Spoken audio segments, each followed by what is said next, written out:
My name is Meredith Clane. After 20 years building the backbone of Trivance modular systems, I was erased, replaced, blamed, and quietly pushed out by a man who used my silence as strategy. The betrayal wasn't loud, it was precise. But the day I walked away without a fight was the first time I truly chose myself. Don't stop here. Listen to the full story, and when it's over, tell me, did I do the right thing by walking away without burning it all down? Would you have done the same? I need to know. The morning it all began didn't look any different from the 100 that came before. I remember the sky was overcast, a soft gray that hung low over Minneapolis like a thick blanket that hadn't quite been shaken off. The parking lot was half empty when I pulled in, unusual, even for a Tuesday. There was nothing dramatic, no slammed doors, no heated whispers. Just the quiet hum of fluorescent lights above polished concrete floors and the faint smell of someone's burnt toast from the break room. That was the day I realized loyalty doesn't always get paid back with respect. Sometimes it just gets filed away, like an old blueprint no one bothers to update, but also won't let go of. I had been walking these hallways for 20 years.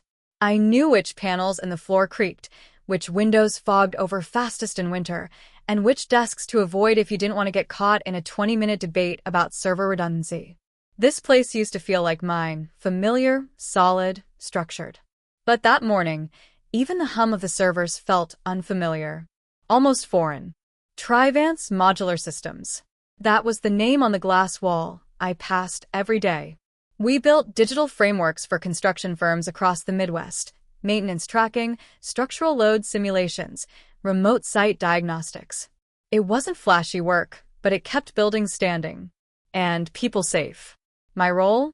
Senior Infrastructure Systems Engineer, which, in plain English, meant I built the foundation other engineers stood on.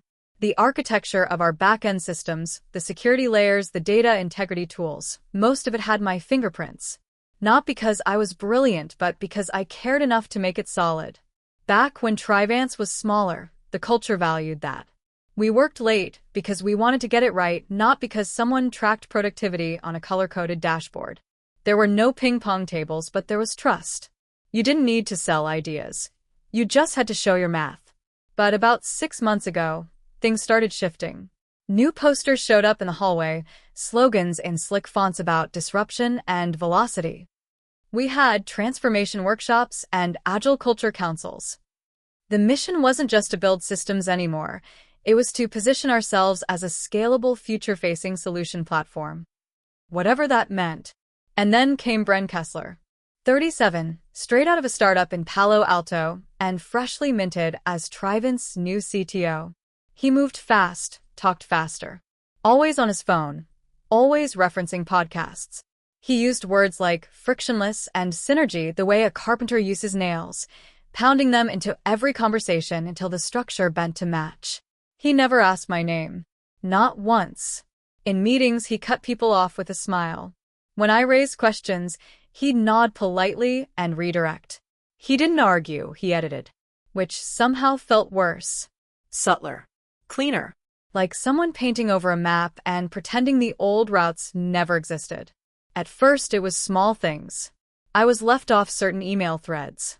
A document I'd created was rebranded and shared by someone else. Then, younger team members began presenting features I had proposed months earlier, this time with buzzwords and graphics. And Bren applauded them. I'd seen enough corporate shifts to know when the furniture's being rearranged to hide the cracks in the floor. That morning, I walked into the conference room and sat at the edge of the oval table, as I always had. The walls were lined with fake succulents and whiteboards covered in half-erased wireframes. Bren stood at the head of the table in a charcoal blazer and white sneakers, tapping a stylus against his tablet. He pulled up a slide labeled, Next-Gen Infrastructure Pipeline. I stopped breathing for a second. The architecture diagram, layered, modular, with a fallback switch embedded in the diagnostics loop, was mine. It was the same system I'd pitched 2 months ago, back when he said it was over-engineered for where we're headed. Now it had a new title, a new icon, and was being introduced as a homegrown innovation from our emerging leadership cohort.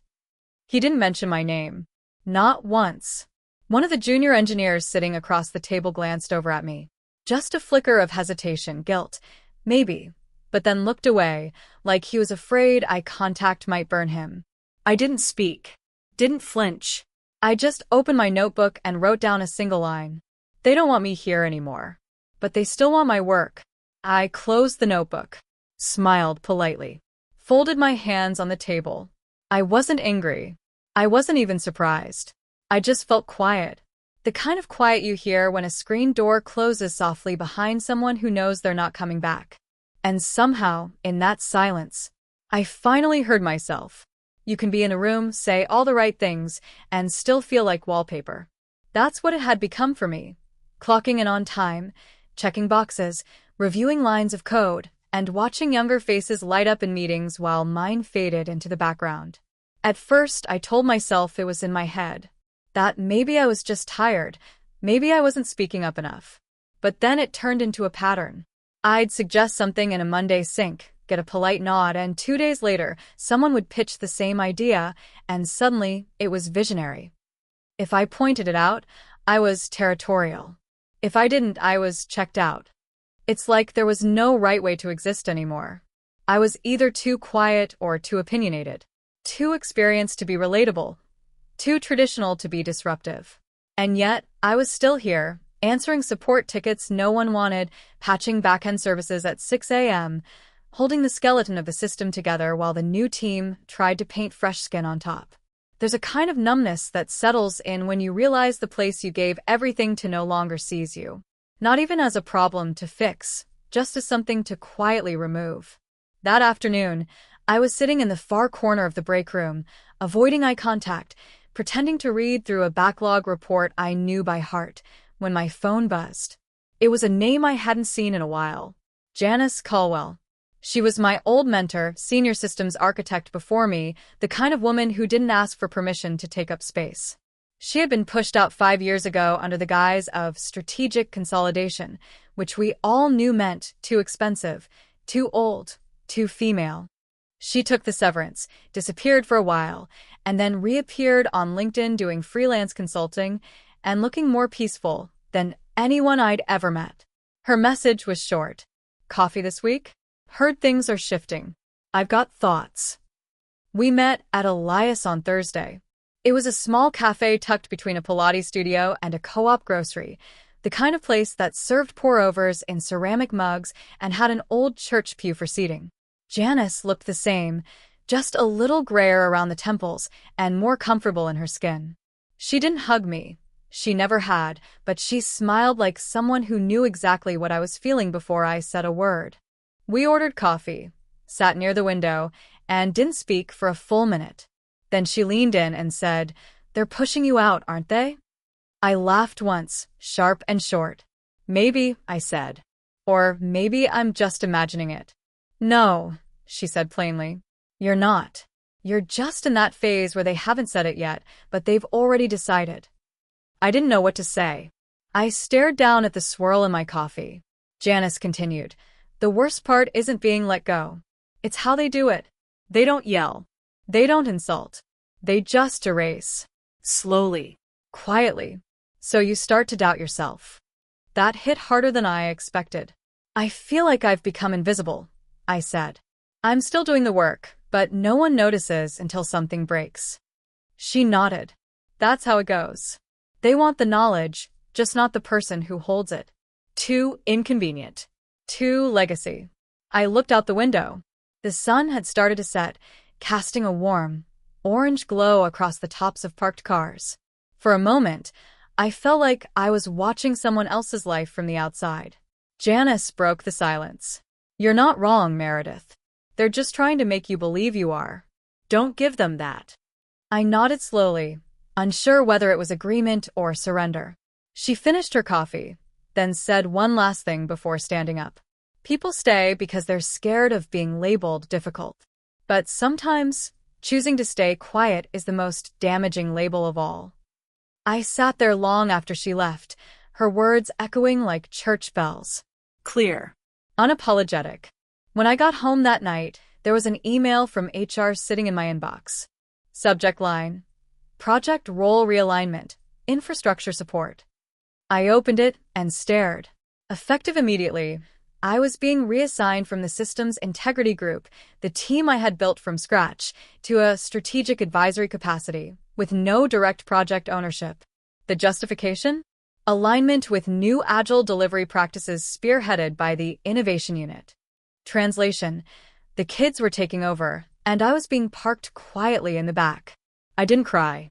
I didn't even swear. I just sat there, staring at the glow of the screen, until the letters stopped meaning anything. 20 years of building something that worked, and now I was being sidelined because it wasn't agile enough. Because I wasn't.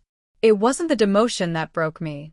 It was the realization that everything I'd poured into that system, every late night and early morning, could be lifted and rebranded without me.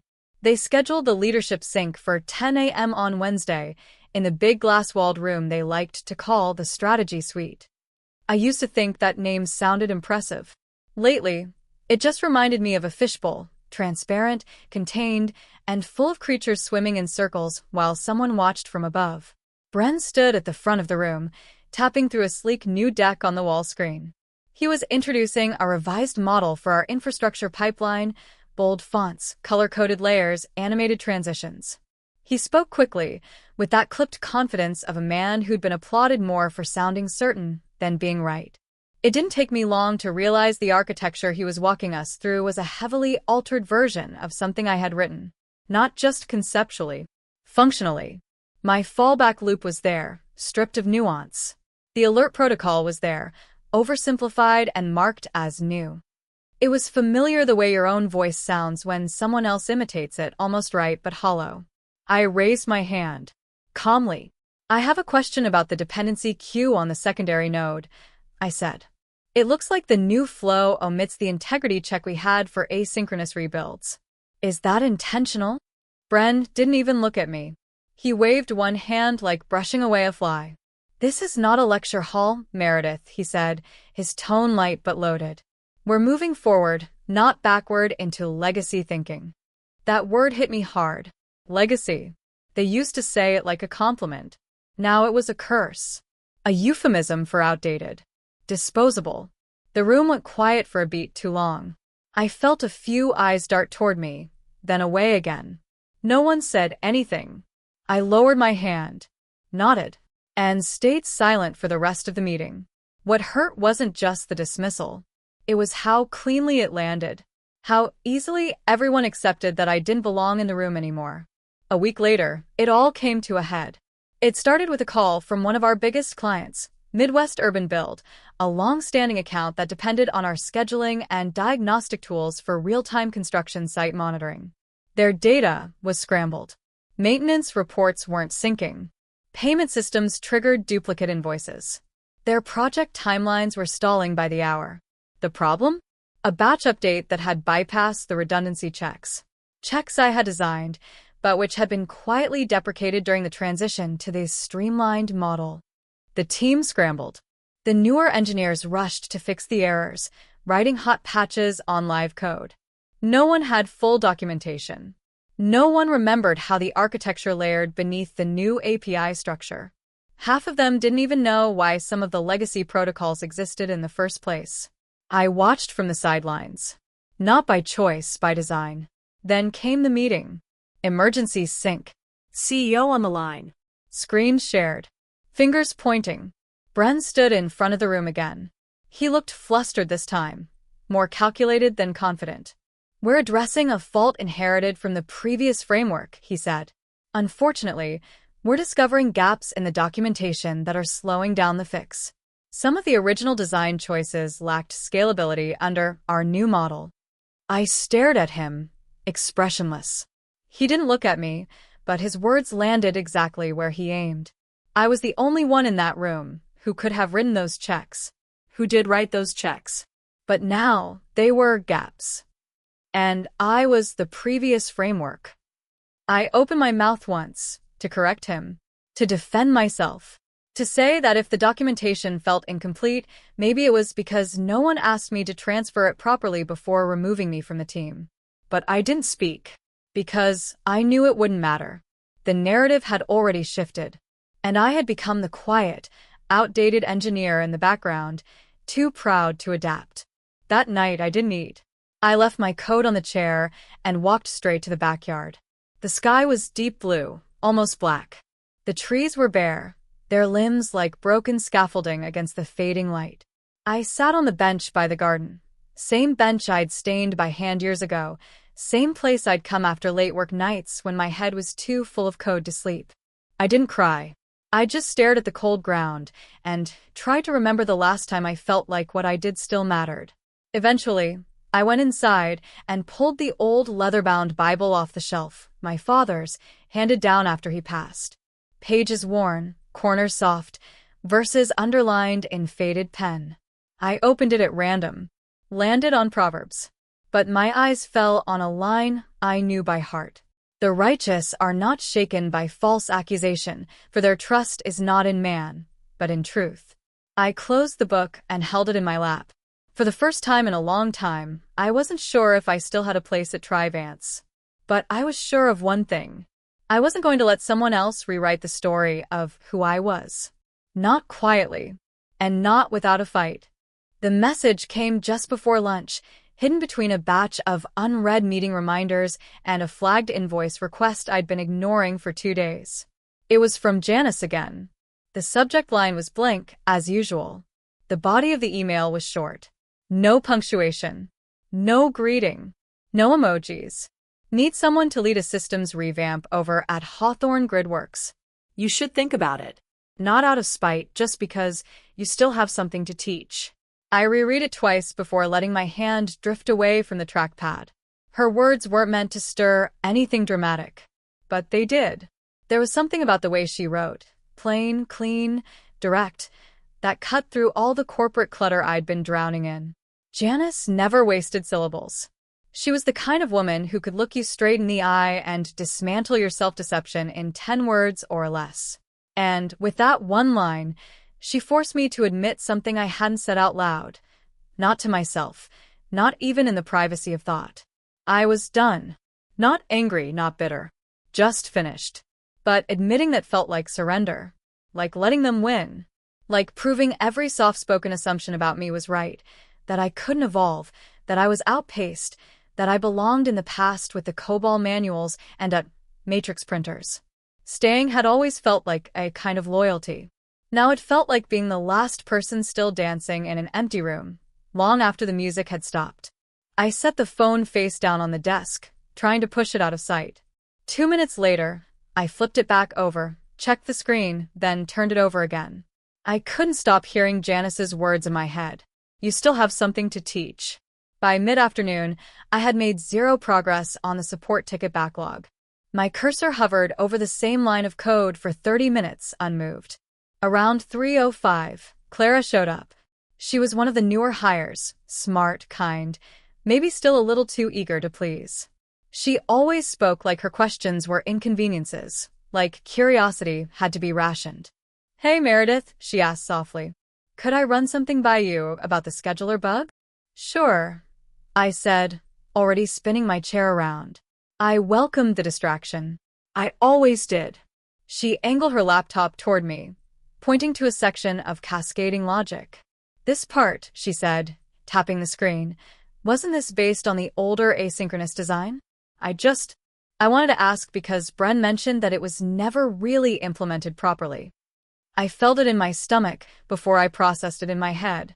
That low, hollow ache like your body knows it's being insulted before your brain can catch up.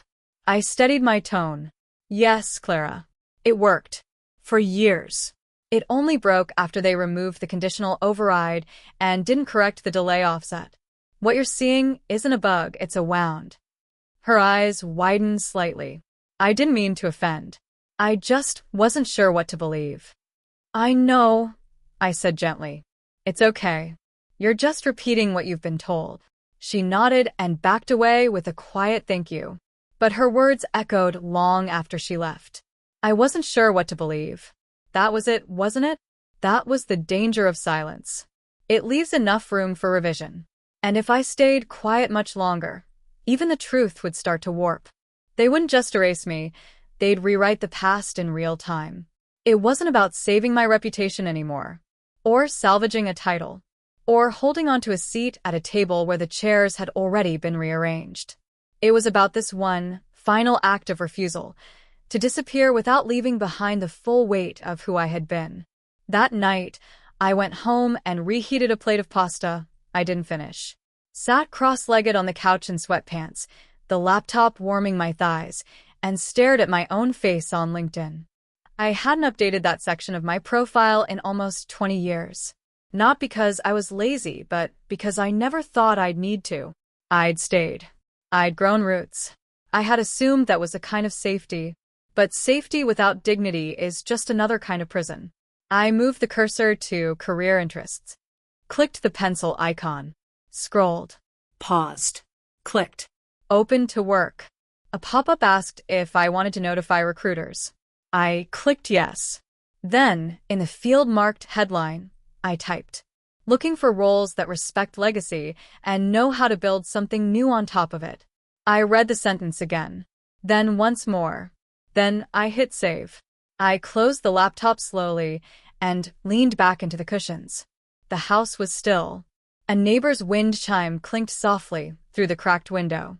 Somewhere in the kitchen, the old refrigerator hummed like a tired old friend who'd been there all along. And I exhaled. Not the kind of breath you take to hold back a sob or steel yourself for more, but the kind that fills every corner of your lungs, like air belongs there again. I didn't know if anyone would call. Didn't know what was waiting on the other side. But I knew this. Staying had stopped being brave a long time ago. And walking away, finally, fully, might be the most honest thing I'd ever done. There were nights, especially in the early years, when I used to sleep under my desk. Not because I had to, but because I wanted to finish something that mattered. Back then, we didn't have Jira tickets or Slack pings every 10 minutes. You built things with your hands, typed every line, debugged over a dial-up modem, jotted notes on paper, not whiteboards. I still remember the feel of those legal pads. The ink smudged when you were tired, the corners dog-eared from too many revisions. I used to bring thermoses of black coffee, stay until the janitor came around and turned off half the lights. We were building the first real-time site monitoring system in our region, and we were proud of it. So when I opened the email that Tuesday night, part of me knew before I even read it that something was about to snap. It was from Lyle Templeton, a former finance manager who'd been laid off 2 months earlier. We hadn't spoken in over a year, but he always had a soft spot for people who worked in the shadows. His subject line just said, "You need to see this." The forwarded message was between Bren and someone from operations. It wasn't speculation. It was explicit. Bren had started drafting a talent optimization strategy back in February, listing me by name. The plan detailed my replacement with 2 junior engineers at half the cost. It suggested gradually phasing out legacy process owners to align with investor expectations and laid out a PR-friendly narrative for the internal rollout. Worse, it tied directly into their pitch deck for an acquisition deal with a private equity firm. Clean org chart. Streamlined workforce. Scalable knowledge hubs. And me? I was part of the mess they needed to clean up. I read it twice. Then 3 times. The words didn't sting immediately. They landed cold. There was no anger at first. Just stillness. Like hearing your house was already on fire and you were just now smelling the smoke. I leaned back in my chair, closed my eyes, and let it wash over me. I wasn't surprised. Not really. The signs had been there all along. The way I'd been excluded, overwritten, spoken over. But seeing it spelled out in black and white was something else. This wasn't about misunderstanding. It wasn't poor communication. It was deliberate. He'd been planning this. Months before the system crashed. Months before the transition. Even before he told me, politely, that my skills didn't align with future-facing models. This was never about the system. It was about optics. About cutting cost and framing it as innovation. About making me small so they could make a deal look big. I sat in silence for a long time, just breathing. And then I whispered out loud, to no one but the empty room. This isn't just about me. This is a declaration. A declaration that experience didn't matter. That stability was expendable. That anyone over 45 was a risk. That work, the real work, could be replaced by a slide deck and a buzzword. I thought of the younger devs, the ones scrambling to hold the broken system together without the tools they needed. I thought of Clara and her nervous voice when she asked if my work had ever really run right. I thought of every late night I had given, every birthday I had missed, every time I'd bitten my tongue to keep the peace. And I realized peace wasn't what I was preserving. It was the illusion of being wanted. That illusion was gone now. I opened my notebook, the same one I'd kept since year 15 at Trivance, and scribbled 3 lines. He didn't just erase me. He rewrote the truth. But the code still tells my story. I closed the book gently and ran my fingers along the cover. Then I stood up, walked to the kitchen, made a pot of chamomile tea, because anger doesn't get to live in my bloodstream. Not anymore. I scheduled the meeting for 8:30 a.m., early enough that the office would still be quiet, that the air hadn't yet filled with small talk and the clatter of keyboards. No HR rep, no agenda. Just me and Bren. Truth, face to face, without filters. He agreed, reluctantly. We can meet in my office, he said, voice tight, like a man checking off an unpleasant errand. He didn't ask why. Maybe he already knew. I arrived 5 minutes early, like I always had for the last 20 years. My footsteps echoed slightly down the long corridor, past the wall of employee awards where my name used to hang. It had been quietly removed 3 weeks ago, replaced by a poster about innovation. In my hands, I carried only 2 things: my employee badge and a printed copy of the email chain Lyle had sent me. His office still smelled like new carpet and citrus-scented cleaner, the kind that tries too hard to cover up stale air. Everything in that room was polished, color-coordinated, impersonal. A curated kind of success. Bren was behind his desk, tapping at his phone with the same detached focus he used during board meetings. When he looked up, he wore that familiar, calculated smile. The one he used when shaking hands with investors or cutting cake at Culture Week. I didn't smile back. I didn't sit. Instead, I walked to his desk and placed the printed emails down in front of him, slow, deliberate. Not with drama, but with precision. Like laying down a final piece of evidence in a trial I no longer cared about winning. I won't take much of your time, I said calmly. I didn't come here to argue. I came here to end something. His smile faltered for the first time. He glanced at the printout, but didn't touch it. I'm not sure what this is. You don't need to be sure, I said. You just need to be honest. He sat up straighter, trying to reassert control. The shift was subtle, shoulders squared, voice dipped half an octave. I understand you might be upset, he began, as if reading from a script, but this was never personal. These were strategic decisions based on. That's the line, isn't it? I interrupted, my voice still quiet. It's never personal until your name ends up in someone else's cost-saving strategy. He exhaled. Controlled. Practiced. I'm sorry if you feel that way. And there it was. The sentence that always came wrapped in corporate polish, designed to sound empathetic but empty. I gave him a tight, tired smile. Don't say if. I do feel that way. But I don't need your apology. I didn't come for closure. I came to return this. I set my badge down beside the email. And, to keep what's mine, my dignity.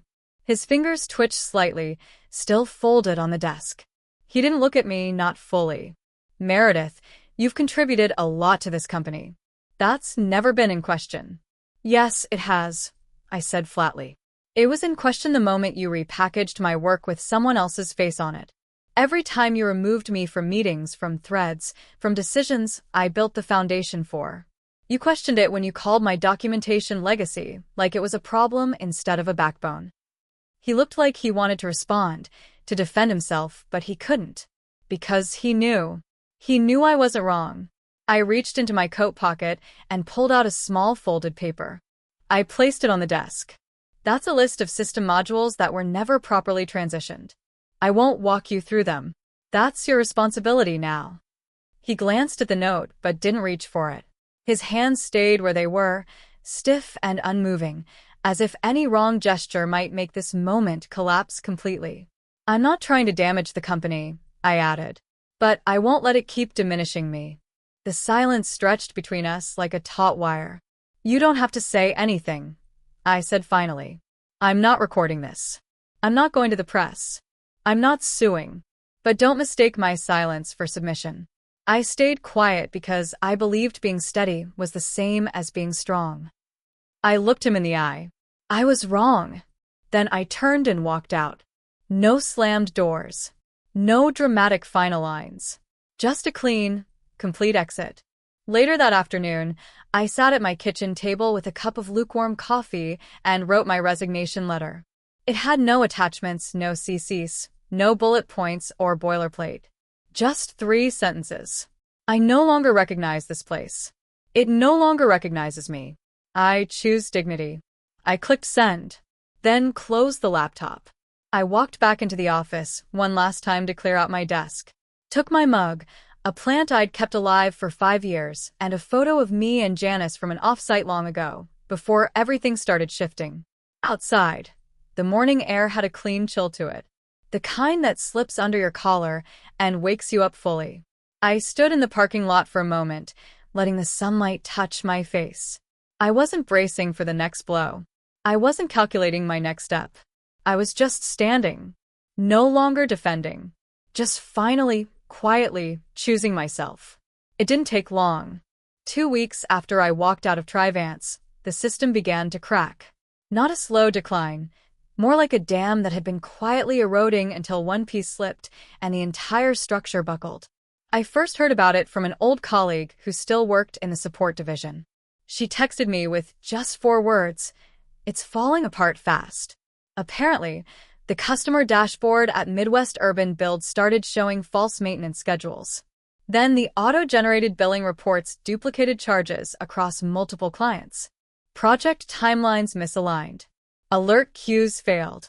The kind of collapse that doesn't just look messy, it looks negligent. The new team scrambled. I could imagine the panic. People typing furiously, flipping through what little documentation they had, patching code, without understanding what it sat on top of. None of them had written the original structure. They'd been handed the keys to a building without knowing how the wiring worked. Worse, they didn't even know where the breaker box was. By the 3rd day, the CEO was demanding a full restoration within 72 hours. They had a pending acquisition offer, and this mess was putting the deal on thin ice. I hadn't been following the news. I was trying not to look back. But the texts and LinkedIn messages trickled in. Engineers asking if I had a copy of the old schema, project managers suddenly interested in my perspective. All polite, all late. That night, I made myself a cup of tea, Earl Grey, a little honey. The house was quiet, the kind of quiet that feels earned. I sat on the back porch with my feet tucked under me, wrapped in an old quilt my mother made back in the 70s. That's when the phone rang. Private number. I stared at it for a moment, let it ring twice. Then I picked up. Meredith. The voice was hoarse, strained. I didn't need caller ID. Bren. A beat of silence. We've run into some trouble with the system, he said, trying to sound composed but failing. There's been some unexpected regression. I waited. We're trying to get ahead of it, but honestly, no one fully understands the old modules. They weren't documented. Well, at least not in a way the team can follow. And your note didn't have enough to go on. Still, I said nothing. Finally, he said what he should have started with. Please. We need your help. There it was. The man who erased me was now dialing my number with shaky fingers. Because even stripped of titles and committees, at the end of the day, systems don't lie. Either they work or they don't. And mine had worked. Until they gutted it. I stood up and walked to the kitchen window, looking out at the yard. Moonlight spread across the grass like a soft blanket. The wind rustled the maple tree near the fence line. Peace had a sound to it, and I'd forgotten how much I missed it. I left quietly, Bren, I said. That was my gift. Another pause. Meredith, come on, the company. Don't ask for more. Then I hung up. No anger. No satisfaction. Just closure. I put the phone face down on the counter and walked back outside. The porch boards creaked beneath me as I sat back down and pulled the quilt tighter. Somewhere off in the distance, a dog barked once. A car door shut. The wind picked up and carried the scent of damp leaves through the air. I opened the old Bible that always sat by the back door. Flipped to the book of Jeremiah. My father's handwriting still marked the corners of certain pages. I found the verse I needed. I will give you a steadfast heart and lead you out from the place where you have been trampled. I read it slowly. Twice. There had been a time I thought someone would have to speak for me, that I'd need an advocate, or at least a witness, to validate what I'd endured. But I didn't. I stood up. I walked out. I answered no questions, offered no defense. And still, the truth rose like steam off a cup of tea. Undeniable. Let the system break. Let them learn what foundations cost when you tear them out too soon. Me? I wasn't broken. I wasn't bitter. I was free. The light in my new office hits different. It's not brighter, exactly. Just warmer. Softer. The kind of light that doesn't try to prove anything, just shows up, honest and consistent. I sit by the window most mornings with my coffee and a notebook, not because I have to, but because I want to. At Hawthorne Gridworks, things move slower. Not in a lazy way, just with intention. The culture here isn't about speed for speed's sake. It's about clarity, about structure, about building something that lasts longer than a quarter's performance report.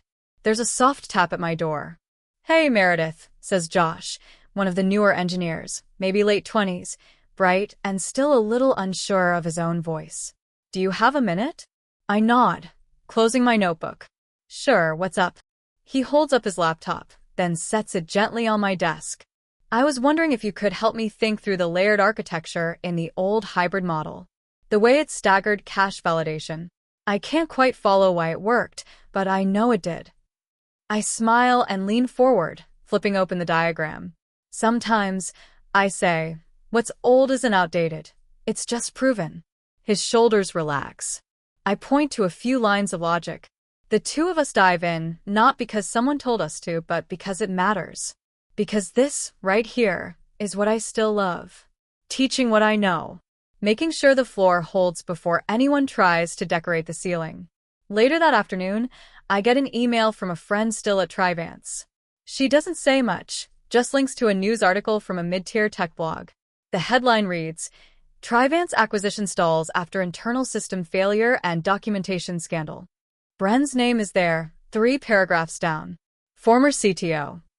The board pushed him out quietly after an internal audit revealed he'd misrepresented system readiness to stakeholders.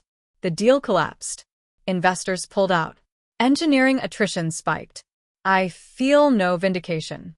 Just a steady, grounded calm. Because I didn't take revenge. I didn't send emails or leak anything. I didn't expose. I simply left, gave back the key, and walked away with the truth still intact in my hands. And that was enough. I think about all those years, how much of myself I gave to that place, believing that loyalty would earn respect. And it did, for a while. Until it didn't. And when it didn't, I had a choice. Grip tighter or let go. Letting go was the only honest thing left. A week ago, I spoke at a regional infrastructure conference in St. Paul. Nothing huge, just a room full of engineers from different industries, young, old, trying to figure out how to build things that last. They asked me to open the day. I didn't prepare slides. I just stood up and told the truth. At one point, I said, "Not everyone leaves with fireworks. Some of us just get up quietly and never come back, and somehow, that's loud enough to change the whole room." Someone must have recorded it, because it's been making its way around LinkedIn. A few former colleagues have reached out, not to apologize, but to say they finally understand, that they wish they'd spoken up sooner. I don't hold it against them. we all learn in our own time. That night, after the conference, I came home to my quiet house, changed into an old sweater, and sat by the window with a worn copy of the Bible. Same one I've had since college. Same yellowed pages, same broken spine. I flipped to Isaiah and underlined a passage with the same pencil I've been using for years. "You will go out in joy and be led forth in peace." Outside, the moon was climbing over the tree line. I watched as a small bird lifted from a low branch and found its way, steady and sure, toward the open sky. I didn't need applause. I didn't need headlines. I just needed this quiet, this space, this knowing. I never wanted to become anyone's inspiration. I'm not writing a book. I'm not on a stage telling people to be brave or claim their power. I just wanted to work hard, build things that mattered, and be treated with decency. Now, I do all three. And no one can take that from me again. Before we end, I just want to say this. Sometimes, standing up for yourself doesn't look like a grand speech or a dramatic exit. Sometimes, it's just closing the door gently behind you and choosing peace over noise. Have you ever walked away from something that no longer saw your worth? If this story stirred something in you, I hope you'll stay with me for the next one. We've all got chapters we've lived, but never said out loud.